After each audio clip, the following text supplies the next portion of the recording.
Hi, BookTube. Welcome to Jackie's Literary Corner. I am Jackie, and it's time for an update video. Or a bookish update.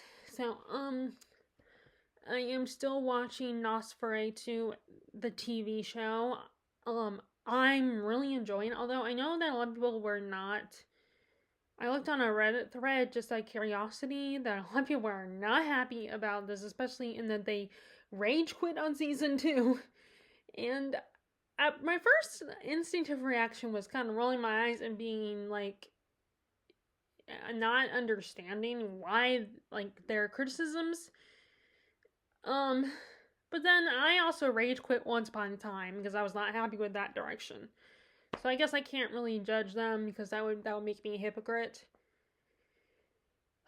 But I personally am loving what's going on, what they're doing with the show. There are changes from the book, of course, but that's inevitable. I think, it's just how much they change. And I think they stay true to the spirit of Joe Hill's story. And Joe Hill is an executive producer. And yeah, maybe you can make the case that just because they're involved in producing it, maybe they don't have say in everything that gets changed. But, I always assume, and like I said, maybe this is naive of me, but I assume that if the writer, the author is involved in the adaptation, then I would think the story is mostly in safe hands. But then again, of course, George R. R. Martin was involved in Game of Thrones, and I don't know if he was involved all the way to the end or not, but I know he's involved in the previous season, and yeah, you can criticize the later seasons and say they're awful, they're terrible, they ruined the show for me, but you can't deny that in the beginning, the first few seasons were really good and stayed true. It's just that the writers ran out of material. Like, George R. R. Martin hadn't finished writing it. And I am, as far as Song of Ice and Fire series, I'm one of those people who still wants to keep going with the show and hasn't ruined me for wanting to read the rest of it. So I'm gonna keep going with it, and I just haven't picked up book 3 yet. That's the only one that I never finished. But I'm gonna do it at some point soon, hopefully. I'm trying to get better at making sure I prioritize the books that have been sitting there waiting for me and that have been in the graveyard or been waiting in the wings, as I like to say. But anyway, back to the adaptation of Nosferatu. I think it's great. And like I said, for some reason, because of what the book is called, I was picturing like Nosferatu, like the original 1920s film with the bald guy, the bald creepy guy with the long nails, which, granted, Zachary Quinto has those things, and, at one point he is bald, but, and he does have the long nails. But either way, and I might try to get Terry to watch it. I'll see if she could be interested in it. Because I know she likes vampires, but I think she's a little particular about her vampires. And not one of those, oh, I hate Twilight, it's terrible, it ruined vampires. Not one of those people. But she is particular. Because I think sometimes, it's one thing to be hard on Twilight because of that both Edward and Jacob were just not great boyfriends. Of course, there's a vampire werewolf. So it's kind of on shaky ground there. But I still to this day get annoyed when people are like, the vampires sparkle, how dare they? Like, on one hand, I get that people want vampires to be vicious, they're monsters, they're supposed to be. Which actually reminds me, when on the Reddit thread, one of the people's complaints was, one of the things that people said, and I was very confused about this comment, because it's like, because they said, oh, I never hated anyone more than I hate Charlie Manx, which, to me, I don't know if they were complaining that they hated him, or, like, they thought he was a bad character because he was a terrible character, or they hated him because he was a villain who was doing horrible things. Which is the point. I don't want to be one which I'm not trying to be one of those people who's like, well, you're missing the point. But it is true. You're with villains, you're supposed to hate them. And it's just that there's been 10, 20, in the last 10, 20 years or 30 years, villains have been charming and they've been likable to some extent. Some of them have had sob stories where you feel sorry for them and they're kind of sexy. And although Zachary Quinto is sexy, I think. Like, I think he's an attractive man. Although but he's not interested in girls. And I don't even know if he might be married. I don't know. But anyway, I mean, he is sexy until he gets weak. And when he's weak, he's not as sexy. He's kind of like an old man. But anyway, I mean, so with that comment, I didn't know if they meant, oh, he's a bad character or he's a good villain, because I think that's a villain. You're supposed to hate them and want to kill them, and it's just the last several years, decades, people have loved villains and rooted for them because sometimes they actually, and to be fair to Charlie Manx, he does say some things that you can kind of understand where he's coming from. Like, we get his backstory, which that's one of the things that those people in that thread did not like, which I personally don't get, because I thought it was fine and that was a good backstory for him. Like, it made sense. It explained why he was the way he was, why he became the monster that he became. But I don't know, maybe there's something I'm missing. Maybe I'm not really understanding or comprehending why it's terrible. But like, why it's bad writing. I don't, but it's art when it comes to stories, like shows, movies, and books. It's subjective. I mean, any kind of art is subjective, of course, but I mean, we're talking a show based on a book, so, which, like I said, it was going to inevitably be different. That's just how, it just depends on how different. But yeah, I thought it made sense, the backstory that they gave him. It explained why he has the mentality he does in his own twisted logic. And it's I'm glad that they're giving a backstory, because there is a backstory about the Wraith in a comic book format and / graphic novel. And no disrespect, I appreciate graphic novels, and there's no way I could do any of the artwork that graphic novelist artists do. That's impressive to me. And it is reading. Like, I admit there was a time when I dismissed it, but I've tried at least a couple, and I think it was unfair of me and snobbish of me to be like, oh, that's not reading.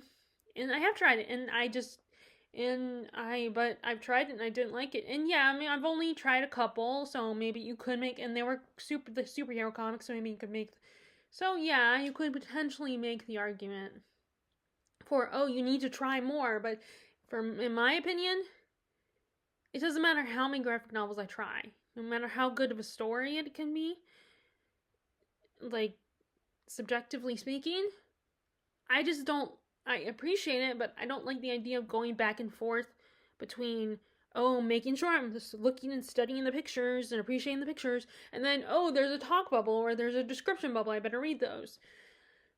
I don't like doing that. I either want just the words where I can use my own imagination like a regular book, like this, or watch a movie or a TV show, or listen to an audiobook with sound effects and literally hear it, and I'm not just using my own imagination, but I'm actually literally hearing the sound effects and hearing different actors playing the parts and actually giving a physical manifestation of what the characters are saying, making the characters literally real, not just in my mind. So it gets in the way of me immersing myself into the story, because I'm worried, oh, I better look at the pictures and look at every little detail and like really look at them and study them and appreciate them, and oh, there's a little bit of words. Like, I know for some people that would be silly and dismissive, but you know what, if people try to push me to do it, then that's going to make me even less inclined, because that will just annoy me. If people are like, oh, you got to keep telling me, oh, you got to give this one a chance. Oh, maybe you didn't read the right ones, or you only read 2, so you need to read more. And I don't like that. That will make me less inclined if you keep trying to push me. I appreciate them, and they are, and now since I've changed my mind, since I've tried them, and I feel like it was probably wrong of me and snobbish of me. Again, I agree it was snobbish of me to assume that they weren't. That it was kind of a cheat, because they're not. Again, they are not. I take back what I said when I used to think about them before. I just don't love them. I can't get into them. I've tried. Actually, no, I've read also the Elf Quest graphic novel, the big volume. So I might have to keep getting different issues. And, I mean, I like the idea of the story, but I would just rather, like, watch an adaptation version of it, which they don't have in the US. I think they have it in elsewhere, but they don't have an adaptation in the US. And I would watch that. But, okay. And so, long story short, I bring that up because there is a graphic novel explaining the history of the Wraith, which I don't know if that's the car or Charlie Manx in the car. And maybe I could, like, look, and I know that there are graphic novels online for free. They could do so, I don't have to buy them, but like I said, that's not the reason. My reason is because I just don't like having to make sure I look at the pictures or I should say, the illustrations or the artwork. And then, oh, wait, there's words I gotta read. I don't like that. And so, I mean, but yeah, I could probably look it up on the internet just to see if there's backstory in the Wraith, because I am still curious about the Wraith, what its deal is, because there's obviously something to it. And I'm trying to remember if there might have been a mention of Charlie Manx having a daughter in the book. But I don't remember if they did. I mean, in the that graphical novel, maybe they talk about it, I don't know, but he has a daughter in the show who was introduced towards the end of season 1. And I know people probably wanted into 3 seasons, people that did enjoy the show at the time. I mean, there's obviously people looked it up on, Google searched, because I've seen the articles and stuff. But I think they were able to tell. It seems like, I mean, I haven't watched it yet. But I'm guessing they were able to tell the whole story of the novel in 2 seasons. Okay, so enough talking about Nosferatu. So, I'm still listening. The rest is history's take on them discussing the French Revolution and its history.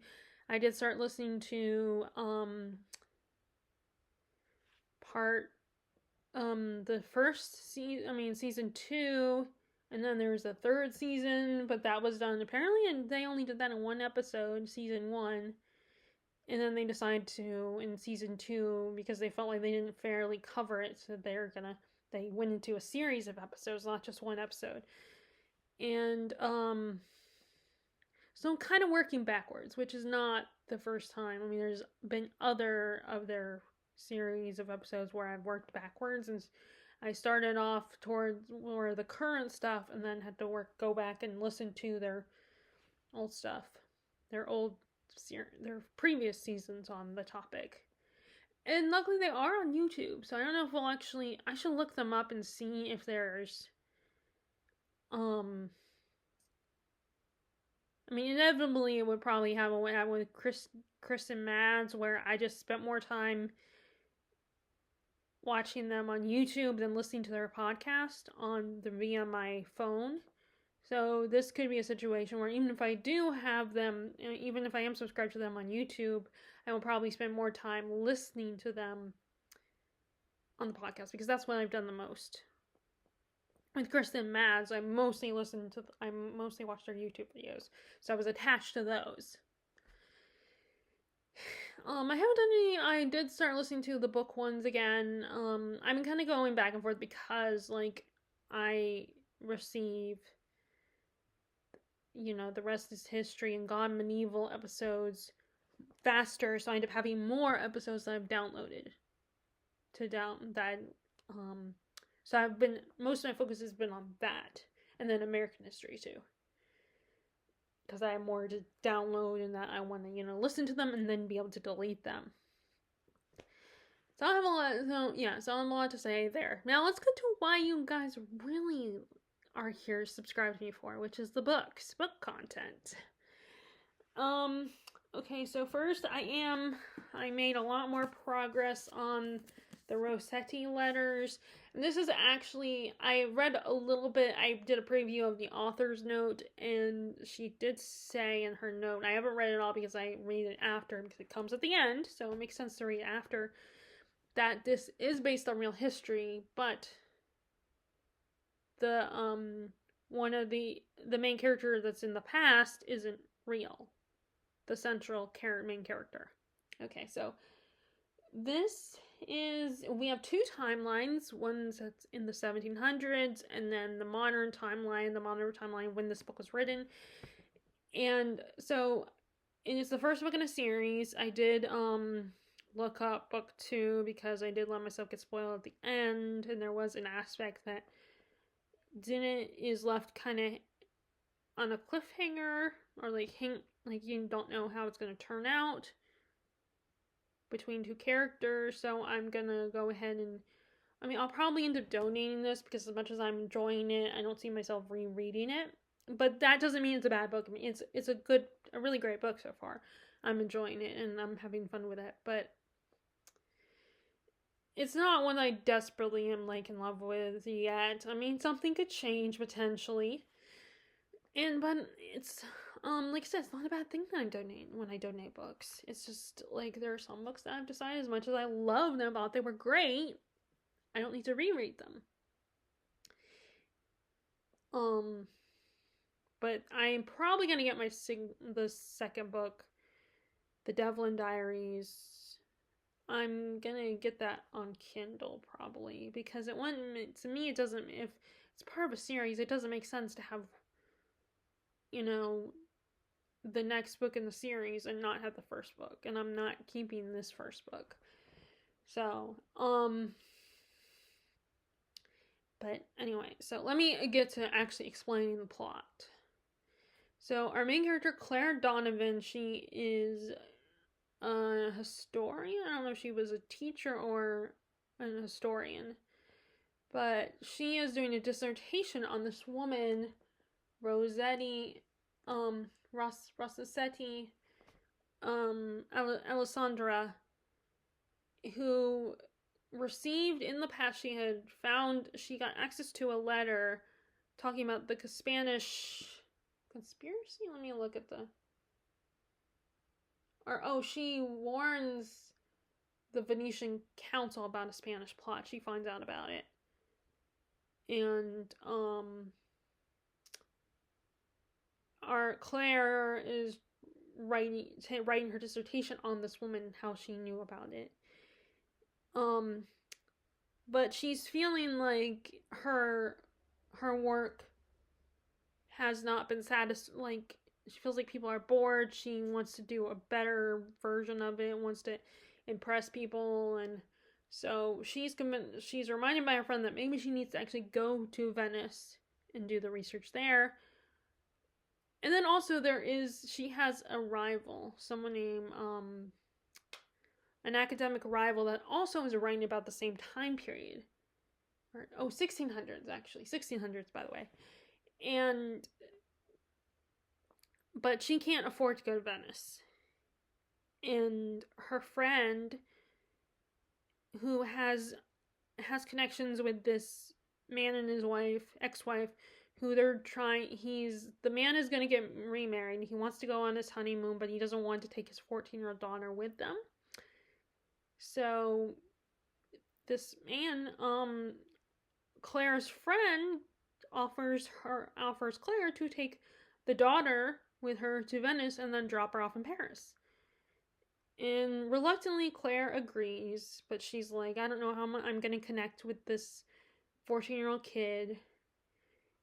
And it's not off to a great start. The kid is one of those, like, I think I'm too cool, and she doesn't really care about, she only cares about fashion and, boys, and because, she's 14, so, and she's already flirting with guys, and she drinks alcohol, even though she's only 14, and call me a prude, but I don't think at 14 you should be doing that. But anyway, we're not. And she just has a bit of an attitude, and Claire is really struggling with this girl and trying to help her appreciate the history of Venice, the architecture, and and this girl, all she cares about is the fashion, which nothing is wrong with that. If that, fashion is beautiful, fashion is great if that's your interest. But in this, and she doesn't like having the responsibility of this teenage girl, but she knows if she doesn't take on this responsibility and let the girl go, then she will lose the money for the trip, because her father offers to pay for the trip. So she's kind of stuck with her. And meanwhile, before she left, her friend was concerned about the fact that Claire got a divorce and her husband left her, and she hasn't dated anyone. She's been very driven and focused on her work, so her friend is worried about her dating life and wanting her to actually have a romantic life. So she's also telling her, oh, there's some really hot Venetian guys out there, so this will be good for you to meet someone there. But when she gets there, she runs into this very pompous, arrogant English professor who basically thinks Americans are idiots. And he's very judgmental of Americans and just thinks that they don't, and it turns out that he is her rival, her academic rival, and he's trying to prove that maybe it was really a Spanish plot. I mean that it wasn't legit, or it is a Spanish, like that the Spaniards cooked this all up, and that it wasn't real. So it basically will disprove Claire's. It will take away her reason to write her dissertation, her topic. She'll have to start all over. So right away, her and this professor are like butting heads already, and she was willing to work with him, try to find a compromise between the two of them. But of course, when she learns what he's gonna write about, she's like, hell, in realizing who it was, because she's already had several awkward, bad encounters with him. It's like, this is not gonna work. I have a problem. And she also ends up, another little plot is that she meets this handsome, man, Giancarlo, who, when she meets him, he's a waiter, and he invites her to have dinner with his parents, and turns out that he is not a waiter, he just does that on the side for his friend, and that he's an architect, and very wealthy. And she goes to, and basically the whole dinner that her and Gwen, the 14-year-old girl, invited to, is basically full of people bashing Americans. And I don't like everything that goes on in America, and some aspect of America I don't entirely love, but I feel as an American, it annoys me whenever whenever you have European characters bashing America, even though sometimes some of their criticisms aren't entirely wrong. I mean, it was kind of funny, and they were like, a lot of the shows on American TVs were reality shows of violence and people fighting and ruining each other's lives, that kind of stuff. It's like, I don't love that, and I feel that it's an insult, but at the same time, they're not wrong. And it was really funny because her rival's Andrew Kent, this professor at Cambridge, and he's currently dating this woman, I do not remember her name, and she's glamorous, she's so beautiful, and she's a host of a TV show. She has 3 degrees, including an honorary one at the College of Venice.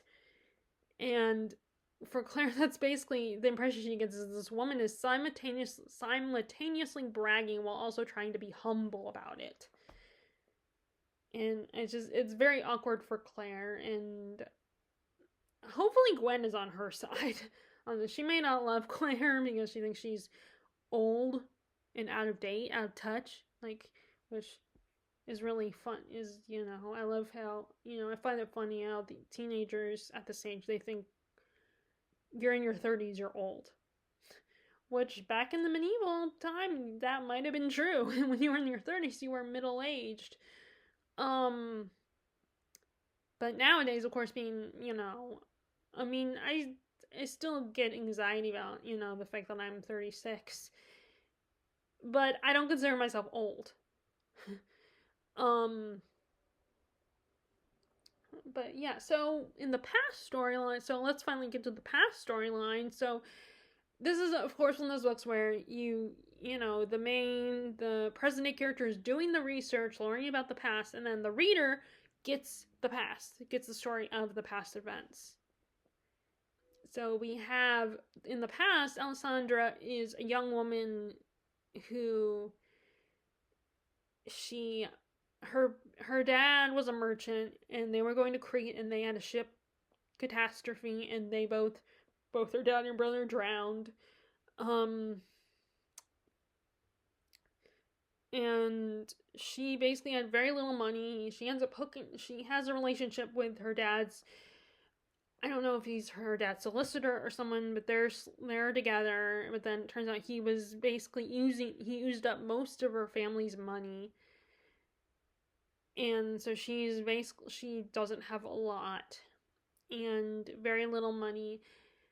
And when she's at the bank trying to get out what money she can, this courtesan, La Celestina, has arrived there, and everyone's all excited, and it's like, oh my god, she's so beautiful, glamorous. And just as she's leaving, Alessandra gets harassed by these two men who see her and are about to have a little fun and try to get their pleasure from her. And La Celestina saves her from that. And later she sends her a message, to Alessandra's house when she's at home, invites her to her house, and says that sees that she has the potential, she is beautiful enough to have the potential to be a courtesan, and that this might help her financially, because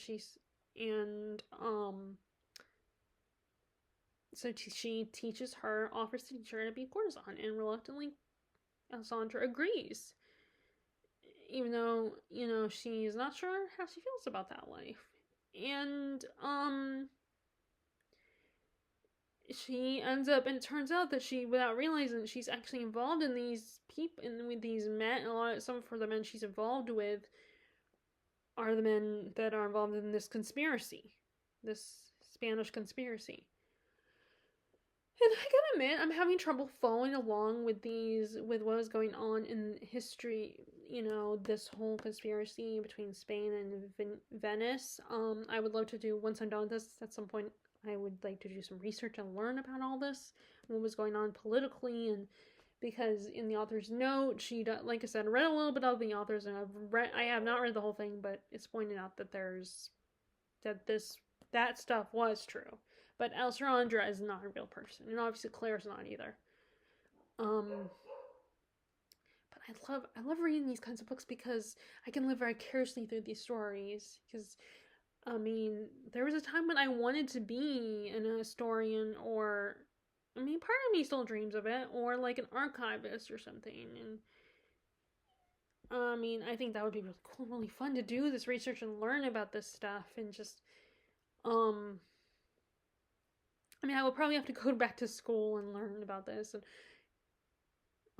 but yeah, that'd be such a cool job. I know that some people would make the case that it could be boring because you're just looking at old documents and having to look up stuff, but for me, that would be kind of fun, like looking up this information and learning about it. And I liked, until that magically happens, I will live vicariously through these books about these professors that do this research. But yeah, that's where I am. I'm almost done with it. I'll read a good chunk tonight. I feel like I need to read some of it before I go to bed. Because my problem is that I get sidetracked by watching, like, YouTube, or, like, we go run errands or something, which I think we're going to be staying home today.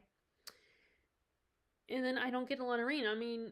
The only thing with as much as I love reading, doing the 24-hour thing or doing reading all day, I'm as much like I just don't do that.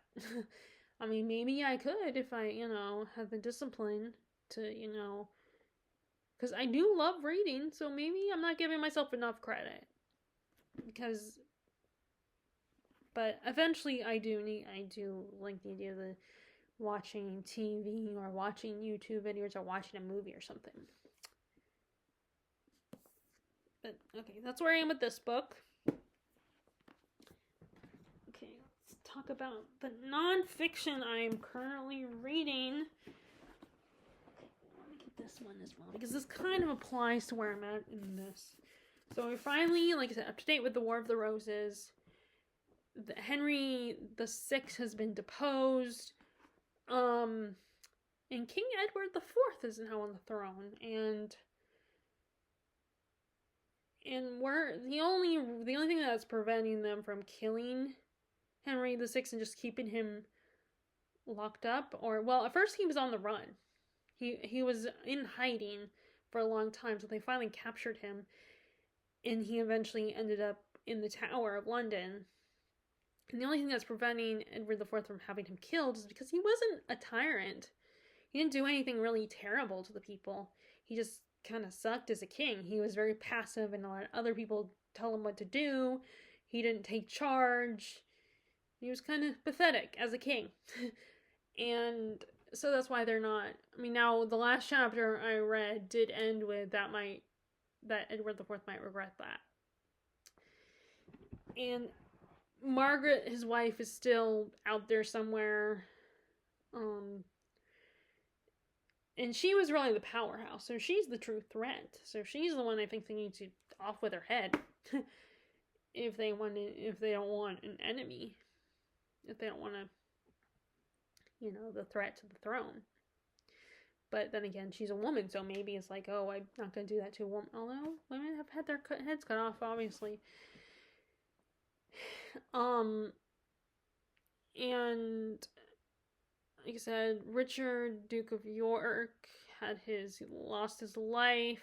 That's why Edward IV was able to get on there on the throne. And what's interesting is so they were trying to get him to marry a French woman, because that's how it would, these people would make alliance with France, by marrying the French. Because they were, England still kind of wanted to have a foot in France, have control over France, rule France, but they were their own country. So they were trying to form alliances. Well, turns out that Edward IV got married, just as they were trying to get him to marry a French woman, to Elizabeth Woodville. And this family, like the Seymours in the Tudor era, and the Nevilles had a lot of ambition. They were trying to get an up in the world, and Elizabeth Woodville was something they did not expect. They didn't want, an English king, to not marry a native of their country. It wasn't done. You had to form alliances with other countries. That was important. So there had to be someone from Spain or France or whatever. And, but he secretly married Elizabeth Woodville. And people are not happy with that. So that's going to be interesting to find out how that works out. Now, I did look at how these books always have that section with, like, pictures and descriptions of who is in the picture. And the portrait of Elizabeth Woodville, let me see if I can call it up. It does imply, where is it? Okay, where's that picture? Okay, here it is. Elizabeth Woodville, an unlikely queen, was sexy, ambitious, and hard-nosed. So I'm wondering if she, she's not what people expect. Not only not what they expect, but they underestimate her. I'm guessing by that little description of her portrait. But we will see. So I'm reading this very slowly, because And I mean, that's just how I am with nonfiction. I read it very slow. And I can't read it in, like, sometimes I can read 2 or 3 chapters in a day, but sometimes when I'm reading the book, I end up only reading like a chapter or trying to finish the chapter I was on. But I feel like I need to read a little bit more today of this one as well. And, I forgot to mention, so, Elizabeth Woodville is actually, I think this book by Philip Gregory is about that. So this is the first time I've heard those names. It says, okay, so it's,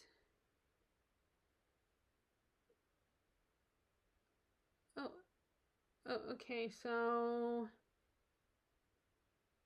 yeah, it's about but it starts with Jaquetta, and who is, I guess, the mother of Elizabeth. But yeah, so I got kind of excited because it's like, because they mention this book and they say, read this first of her in the Plantagenet, in Philip Gregory's Plantagenet series. So I got excited about that. I also got excited because they also mentioned another name that I already heard about. Another family that was trying to, that they said, like, one of those on TV, not a podcast, but a documentary on TV. Now I can't think of the name of the family, but it's a family, the documentary of this family that was very involved in everything, like very involved in the politics, and I wish I could remember what the family's name was. I meant to mark it. See if I can find the families.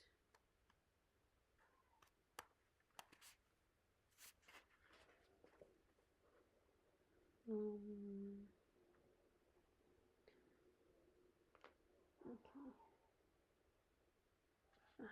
No, none there. Oh, I guess I have to get this chapter. I don't remember. It's gonna take me too long to find it. But yeah, this other family that was very involved, I heard about that as well, and I got really excited then because I saw the documentary on Pastern. Oh, Pastern. So actually, if it's them, I did hear about also on the podcast because they have the Pastern letters as well. So I don't know if it's the same one I saw that they talked about in the documentary. I can't remember. It might be though. But yeah, it was really cool to read that and be like, oh wait, I recognize that name. I heard about them. But yeah, that was exciting. That was kind of exciting, a nerdy moment. Okay, and then we have the last is we're back to Lord of the Rings. So I am on the part when the last thing I read was like I said, the Gollum has escorted Sam and Frodo out of the marshes. They've seen the little floating lights, or not the little lights in the water. Now they don't have the moment that they have in the movie where Frodo almost falls into the pool of water. He's like pulled in by the spirits in the water in the movie, and Gollum has to save him. So that's actually not in the book. So I'm wondering if they include that for drama reasons, to make it more dramatic and show how, deadly it is. And but some of the lines, of course, are still in there. Like I said, that is one of the things that makes me excited, is spotting the lines throughout the book that they used in the script. And so they get out of there and they go to the Frodo had asked Gollum to escort them to the gate. And they get there, but it's closed. They can't go in. And like I said, I don't know if I mentioned this in a previous video. Actually, I think I did, the last update, that Sam had overheard a conversation between, with Gollum and Smeagol talking to, and how Gollum has plans to take Frodo to someone named She, referred to as a She. And like I said, Sam, I admit, is a lot smarter. And yeah, I think I did already talk about that. So, they end up finding another way. Like, Gollum persuades them to go a different way because Frodo was determined to go to the gate. And he didn't like that idea, but he was going to be loyal and go with them anyway. But then Gollum, of course, doesn't like the idea, and he's like, oh no, I know a secret way. And of course, Sam is suspicious, but Frodo decides maybe it's a better option. I mean, Gollum hasn't been, he has mostly stuck to being loyal. So they follow him, and then they cross paths with Faramir. And it is I read one of the negative reviews said they felt like nothing happened in this chapter, and the only thing is that they meet Faramir. And I guess yeah, nothing in the sense of action or tension or something. Not a lot is going on. It's really just them traveling, walking, and Faramir and his men are taking Frodo and Sam somewhere. They have to go blindfold at one point. And they're kind of just talking, and Faramir interrogates Frodo, but Sam doesn't like that. And thinks that he's trying to lead Frodo into revealing something. Because he is trying to avoid not telling him about the ring because of how Boromir reacted. And so they're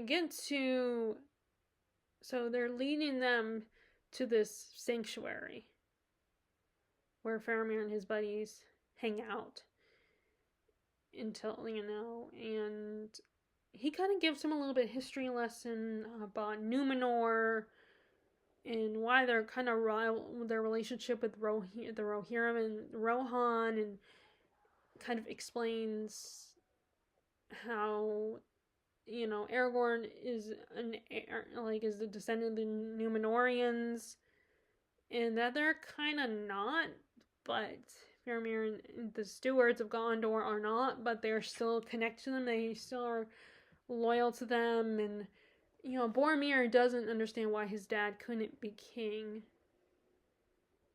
And so we kind of learn why Boromir is the favorite. Like, it's explained to us because we get a better idea why he's the favorite son, why, he's very loyal to their dad, Denethor, and is which we do get that in the movie, and it's just more this gives us more detail of why. The movie just shows it.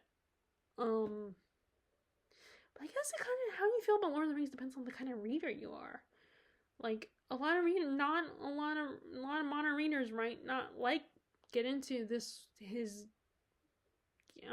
Tolkien's very detailed, very descriptive, very dense, very explaining things type of writing style.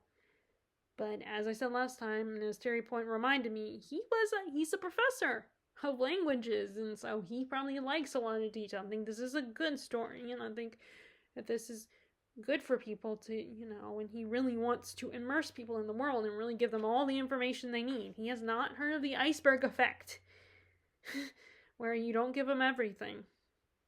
But I think if it can still be enjoyable just to a certain audience. Like I said, I enjoy it.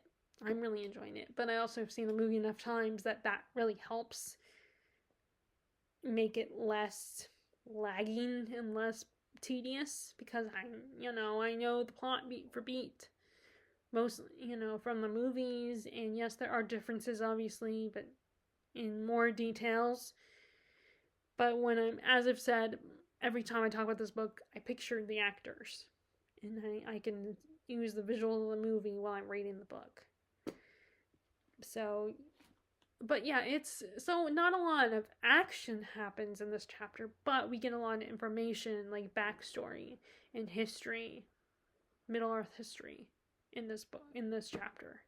We haven't got to now on the chapter of the Forbidden Pools, where if you've seen the movie, you know that's the part when they find Gollum is playing in the water, and he's not supposed to, because it's a forbidden area, but he's still in, Frodo is trying to lure him out, but it kind of backfires, because just as he's luring him out, they shoot at Gollum.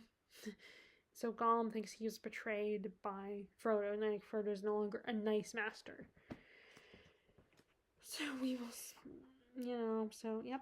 And really, the only difference is like there's going to be more details, and we're going to be inside the head of the characters, and instead of just seeing the scene play out. But again, this also although this chapter is really short, so I could probably get started on chapter 7.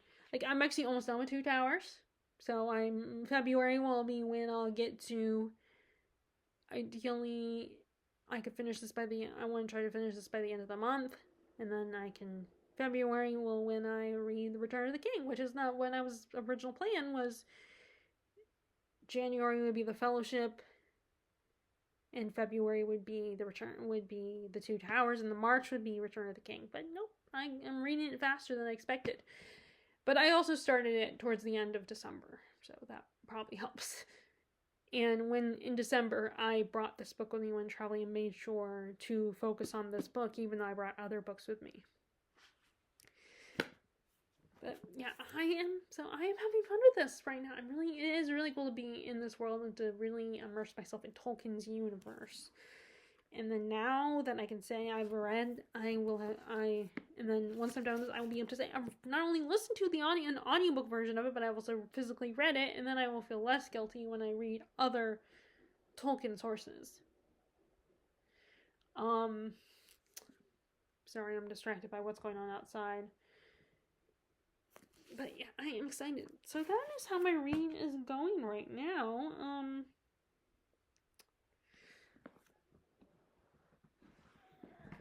I might return to Assassin's Apprentice and The Princess of Cleves. It's Madame de Lafayette and the Princess of Cleves. I might come back to that one, and that has two other stories in that one to read as well, so I might read those for February. I might also pick up, Brothers Karamazov. I'm still trying to determine what's the next big book I'll read when I'm done with Lord of the Rings. But also, I might start reading Stranger in a Strange Kingdom by Howard Frank Mosher. I might pick up that one for February as well. But I don't know. I'm still trying to decide what books I want to read in February.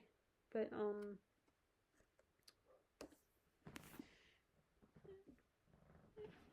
yeah, I'm trying not to put pressure on myself and not worry about if I finish anything by the end of the month. It is exciting though when I do finish something by the end of the month. But like I said, I'm not gonna do monthly wrap-ups. I'm gonna do a wrap-up, like seasonal wrap-ups. So in March, I'm gonna do a wrap-up of winter time and my winter reading. And then same thing with spring, summer, and then autumn. We come back to autumn and then go back to winter. And it's a big circle.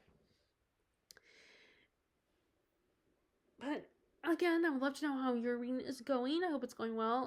I hope if you guys are in the parts of the U.S. that are experiencing snow, I hope you're doing okay and, not experiencing danger, not out there on dangerous roads or, dealing with the loss of power because, and actually being able to enjoy the snow if you're in those areas experiencing the snow. And I hope, and of course, I hope you are enjoying whatever you're reading, and I will talk to you later. All right, bye.